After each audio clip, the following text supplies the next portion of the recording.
Gunsmoke. Brought to you by Chesterfield, America's most popular two-way cigarette. What a pair. Chesterfield King Size at the new low price. Chesterfield Regular. Around Dodge City and in the territory on West, there's just one way to handle the killers and the spoilers, and that's with a U.S. Marshal and the smell of Gunsmoke.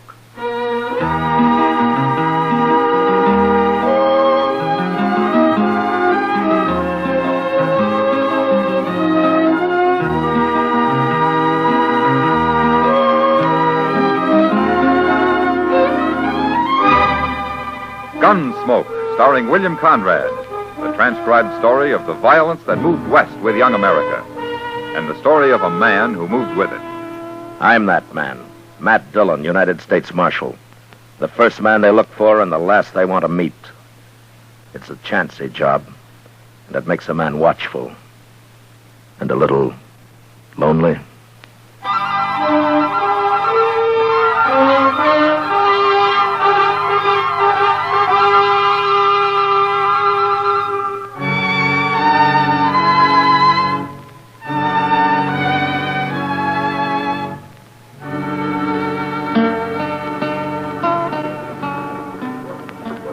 Mr. Dillon, I wonder what Dodge would be like if there wasn't always a crowd moving up and down Front Street. Just look at them. Everybody going somewheres. Well, there are a lot of them that aren't going anywhere at all, Chester. Just drifting. Yes, sir, I guess you're right at that, Mr. Dillon. I know when I first come to Dodge, I sure didn't have nothing in mind. Leastwise, working for a U.S. Marshal like you. Oh, you must have had some reason to come here, Chester. Well, backwards-like reason, maybe. Huh? What do you mean? Well, it's like it wasn't to come here as much as it was to leave there. What? I say it's like it wasn't to come here as much as it was to leave there. Oh, you mean Texas? Yes, sir. Oh. Why? Mr. Dillon, Texas is mostly populated by my family. I got relatives, thick and thin relatives, all over Texas. Oh, what's wrong with that? Why, it's like having somebody looking over your shoulder all the while. It makes man spooky. Well, sir, I choose to do my sinning where nobody don't know me. Hello, Matt and Chester. How are you, Doc? Where you headed for, Doc? No place, Matt. I'm just walking around. Now, you see, Chester? See what I mean? Yes, sir. Well, now, what's the matter with just walking around? Does a man have to be going someplace every minute? Anyway, you're a fine pair to be criticizing people. Sitting here like a couple of fat, horny toads in the sun. Now, slow down, Doc. Slow down. You're burning up all your fuel. Well, who's this fella? Which one of you men's Doc Adams? I am? Come on, I got a job for you. Well, is that so? But you don't look very sick, mister. It ain't me, it's a man in camp. Camp? A couple of miles up the Arkansas. We're holding a trail herd there. What part of Texas you from, mister? We got 3,000 head of San Saba Longhorn. And it's been a plumb miserable drive all the way, and I ain't no temper to answer any more fool questions. All right, let's then, get don't going, answer. Doc. Now, hold up a minute there, young fella. Now, what's the matter with this man of yours? You'll see when you get there. Well, tell me now, else how will I know what to take? Look, Doc, it wasn't my idea to come get you. Ken Talley made me come. And who's Kin Tally? The trail boss. Now, you ready to go? Well, you tell me what's wrong with the man, and I'll go. Doc. What? I think I'll ride out with you. Who are you? My name's Dillon. Well, you're the marshal here, ain't you? That's right. Well, we don't need no marshal out there. Chester, go get our horses, huh? We'll ride out with Doc. Yes, sir.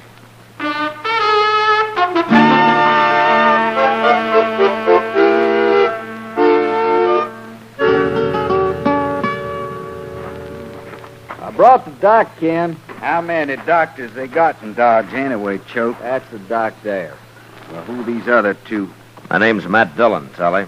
This is Chester Proudfoot. How do you do, Mr. Talley? Dillon, huh? Well, I didn't send for you, Marshal. Yeah, I know you didn't. Then what are you doing here? That's the sick man lying in the blanket over there by the fire? You can get mounted and ride right back to Dodge, all three of you. We don't need Doc no more. Oh, no, you don't, mister. If that man's sick, I'm going to take a look at him. It's all right, Doc. Forget him. Come on, Doc.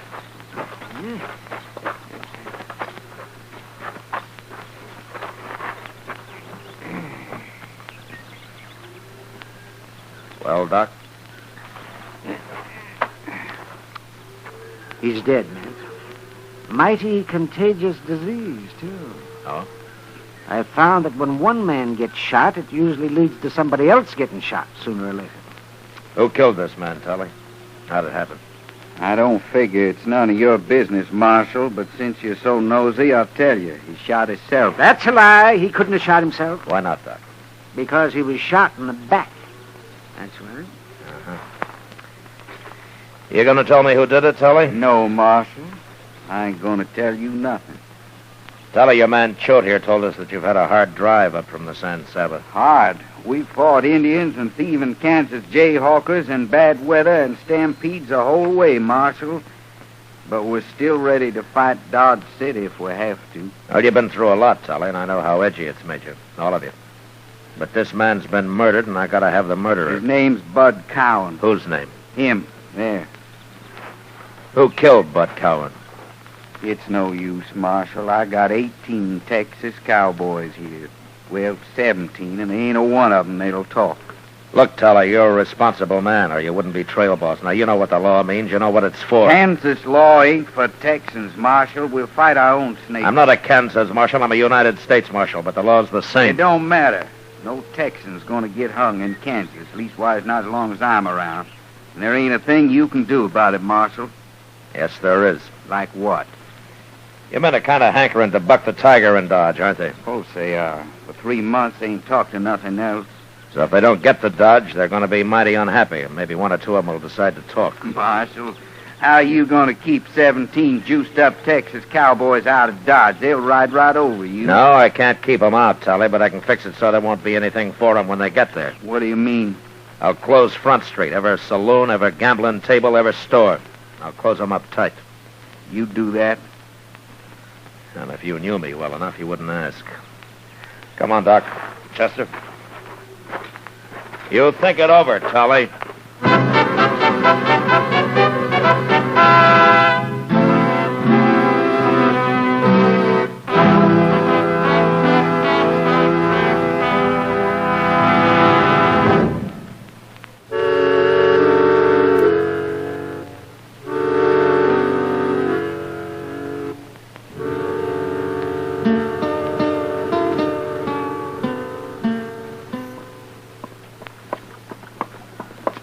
It sure didn't take long for the word to get around, did it, Mr. Dillon? Ken Tully followed us to town yesterday, Chester. He's smart enough to know how the businessmen would react. You mean he come in here and told them all about it? Yeah, of course he did. Oh, hello, Marshal. Hello, John. Well, here's the Dodge house, Chester. You better wait out here. Okay, sir. Mr. Green said they'd be waiting for you right in the lobby. Yeah.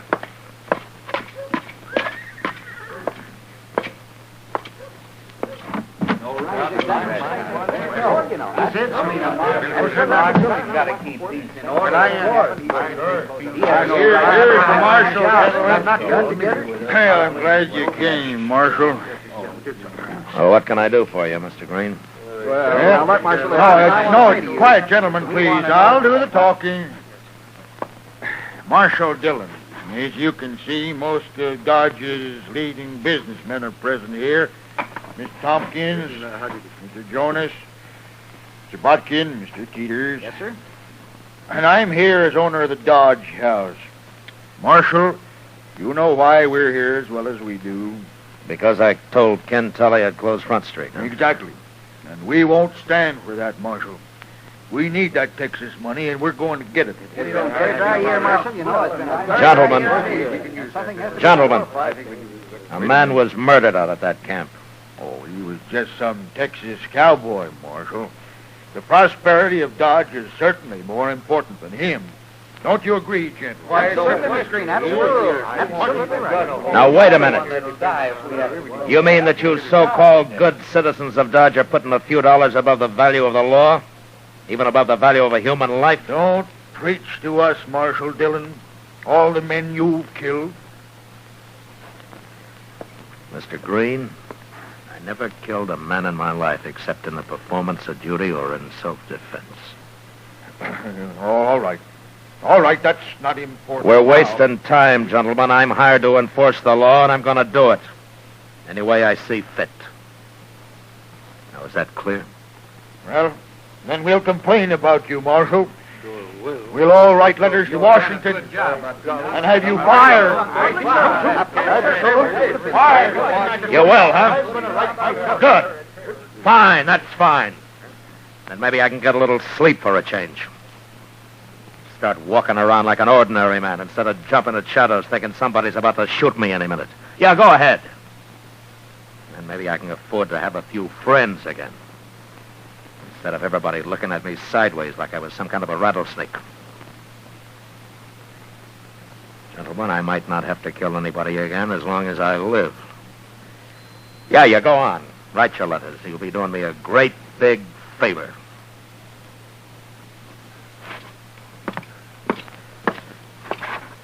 Oh. And just one more thing. There's just about enough money in this job of mine to pay for my ammunition.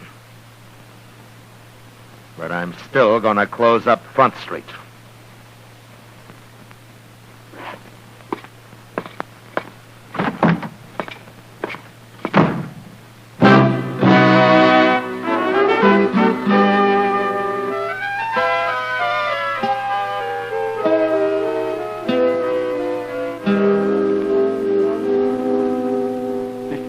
Yeah, what is it, Chester?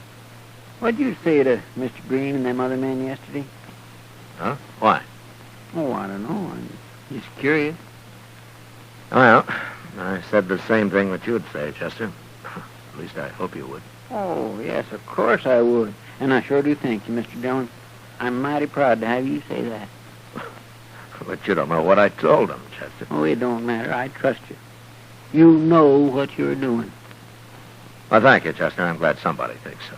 Well, of course, I've seen you make mistakes sometimes. Well, I mean, nobody ain't perfect much. It's a simple thing for anybody. Why don't you go on to the depot and pick up the mail, Chester? Huh? Yes, sir, by the way, that's right. The Santa Fe just come in over an hour ago. And Good morning, Marshal. Well, Ken Tully. Marshal, this here's Sam Peoples I brought with me. Huh? Hello, people. Hello? Marshal, I done a lot of thinking the last day or so. No? Yes, sir. I've decided you're right about the law and all. So I went and brought Sam Peoples in. You mean he killed that man, Bud Cowan? He sure did. There's 5 cowboys that witnessed it, Marshal, including myself. All be glad to testify at the trials any time you say. Is that right, Peoples? Did you kill Bud Cowan? Yes, sir. Okay. Now, what happened to your face? Fell off a horse or something? Yes, sir. I come loose off in the bronc yesterday. Uh-huh.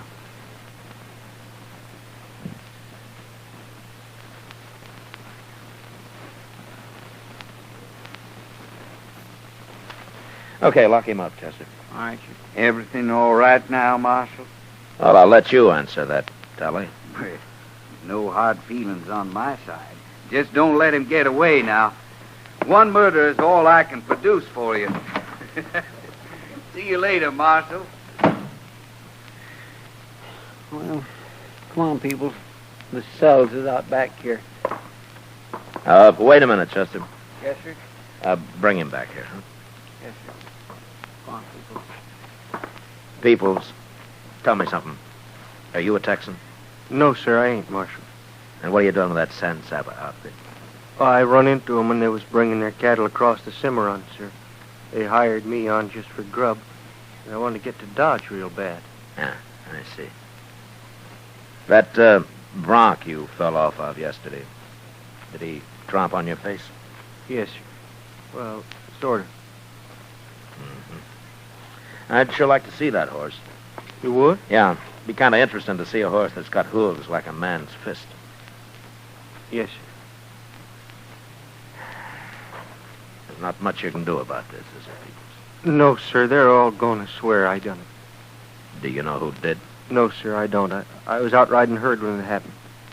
And none of them fellers ever talked to me much, anyways. Well, you're in a tough spot. Yes, sir. Unless I can find out who did kill Bud Cowan, you're going to have to stand trial. But I'll do what I can for you, if that happens. Thank you, Marshal. I don't guess there's much anybody can do. All them fellers testifying. Well, we'll see. Go get him something to eat, will you, Chester? Yes, I'll be out on the street. Ken Tully's men are going to be feeling free to do about anything from now on.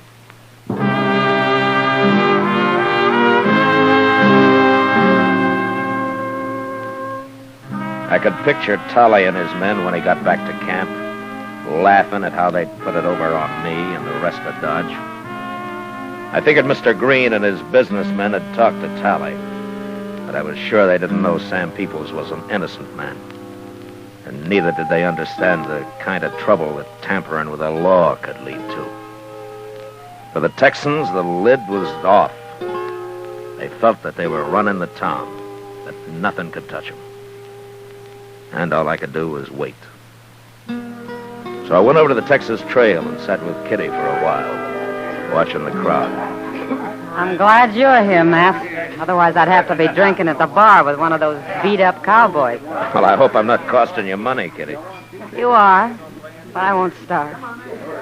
Anyway, it's better than trying to grin back at those cowboys. Well, those men have had a rough time coming up the trail, Kitty. Nobody asked them to come. No, I suppose not. You know, Matt, I've worked in a lot of places, even the gold camps. Dodge is worse than any of them. Oh, is that so? Why? I don't know. Maybe the sun and the prairie take too much out of everybody.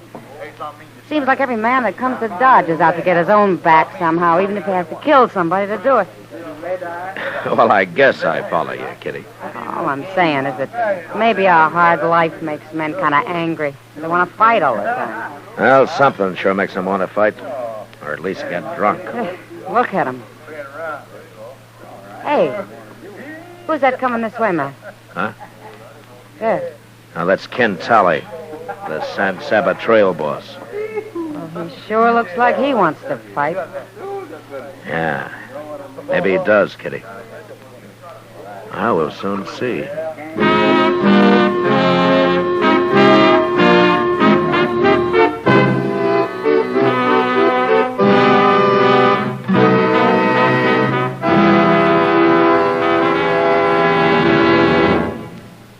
We will return for the last act of Gunsmoke in just a moment. Tomorrow afternoon, almost 100,000 cheering people will pack Cleveland's Municipal Stadium for that great annual baseball classic, the All-Star Game. I guess there isn't a fan in the country who wouldn't like to be there. And you folks who are going will notice towering above center field, the mammoth Chesterfield scoreboard. Now, if you visited the American League dugout tomorrow, you'd want to say hello to the Yankees' famous catcher, Yogi Berra. He's a Chesterfield smoker. Has been for 7 years. And as he puts it, they're mild and they taste great. Yogi likes the regular size. Across the field in the National League dugout, there's another man you'd want to meet. The fabulous Stan the Man Musial of the St. Louis Cards. It's Stan's 11th All-Star game in his 11th year with Chesterfields. Now, he likes a long smoke, so he buys Chesterfield king size. What a pair they are. Musial and Berra. And what a pair these are. Chesterfield king size at the new low price and Chesterfield regular. It's America's most popular two-way cigarette. Try Chesterfields yourself. They satisfy millions. They're best for you.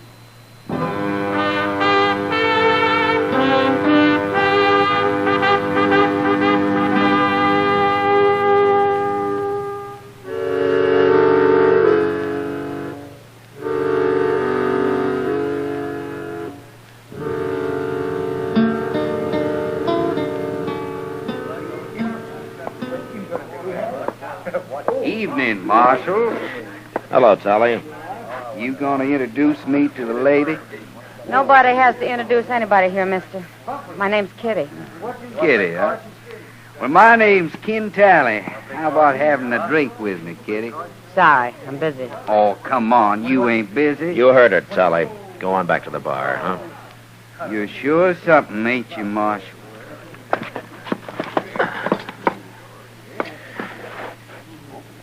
Why don't you get going? Okay. Okay, I'll go. Sure I will. Is he crazy or just drunk? I don't know, Kitty. Anyway, I'll bet he gets into trouble before the night's out. Well, if he does, there's plenty of room in jail for him. I take it you've already got a grudge against him. Yeah, I sure have. But it's not on my account. Huh? Whose? An innocent little fella called Sam Peoples. Sam Peoples? Yeah. Hey, wait a minute. Like a fight starting. Yeah. You stay here, Kitty. I'll be on the floor in a minute. All right, hold it there. Hold it. What's the trouble, Marshal? You and this man settle your differences some other way, Choate. I won't have any gunplay here. Gunplay? Well, we wasn't fighting, Marshal. Was we, Jim? No, we was just haranguing each other, so. Me and Jim always talk like that, Marshal. Don't we, man? Why, look at there, Marshal. Kim Tyler's running off with the gal. Get in, let's go outside and look at the moon. Sure. Rats! And I'll rub the rest of this bottle around in your face when you get up. All right, get out of the way, Kitty. Gladly, Matt.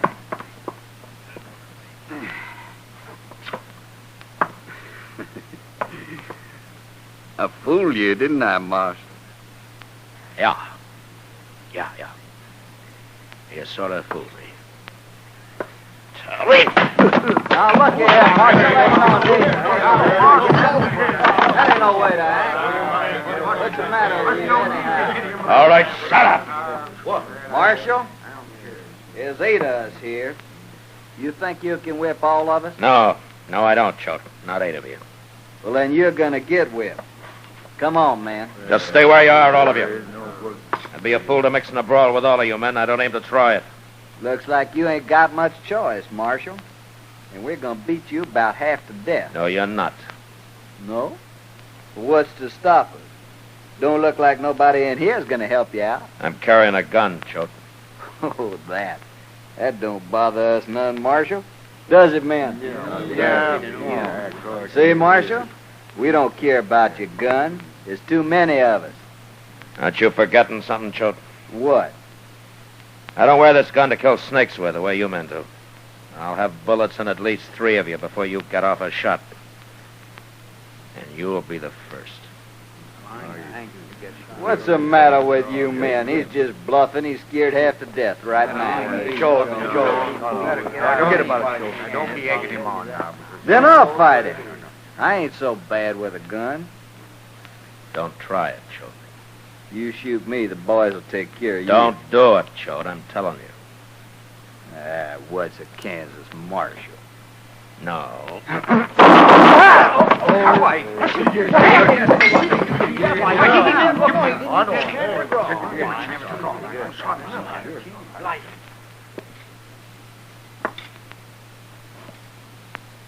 Well, who's next? Any more of you men want to die in this place? All right, then get out of here and get on back to camp. Move.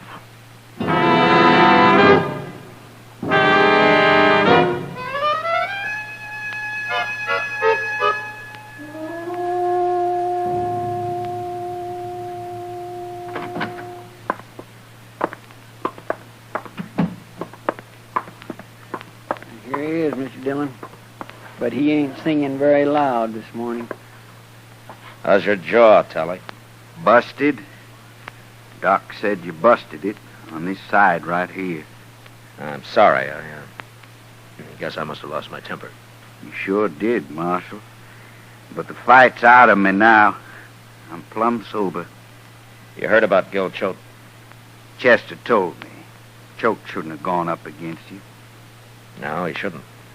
Well, now he's dead. It don't matter none, I guess. What doesn't matter? Choate's the man that killed Bud Cowan, Marshal.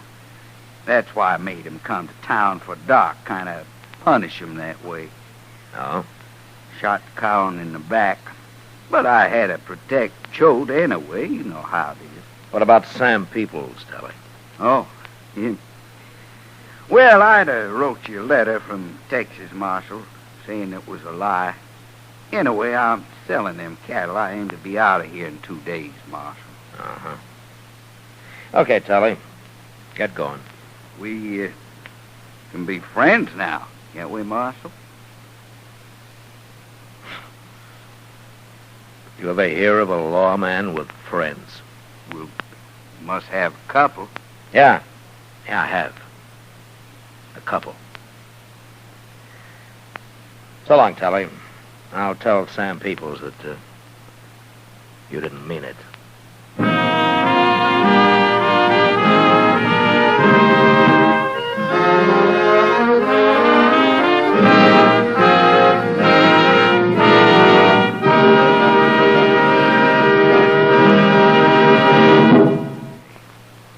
What a pair.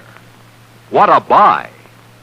King-size Chesterfield, now at the new low price, and Chesterfield Regular. They're the quality twins, the same highest quality, the same low nicotine. Either way you like them, you get the same wonderful taste and mildness, a refreshing smoke every time. Change to Chesterfield, America's most popular two-way cigarette. Yes, the Chesterfield you smoke today is the best cigarette ever made. What a pair. Chesterfield Regular, Chesterfield King Size. They satisfy millions. Here is our star, William Conrad. Thank you, George. You know, it's a wonderful cigarette we've been telling you about tonight. I mean, Chesterfield, of course. My cigarette. King size or regular, Chesterfields give you the taste and mildness you want every time you light up. So give them a try. They satisfy millions. You'll like them, too.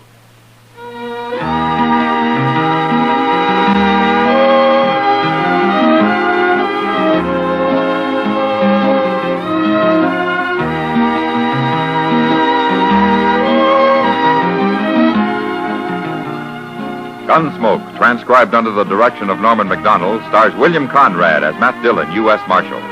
Tonight's story was specially written for Gunsmoke by John Meston, with music composed and conducted by Rex Corey. Featured in the cast were Harry Bartell, Vic Perrin, John Daner, and Lawrence Dobkin. Parley Bear is Chester, Howard McNear is Doc, and Georgia Ellis is Kitty. Join us again next week as Matt Dillon, U.S. Marshal, fights to bring law and order out of the wild violence of the West in Gunsmoke.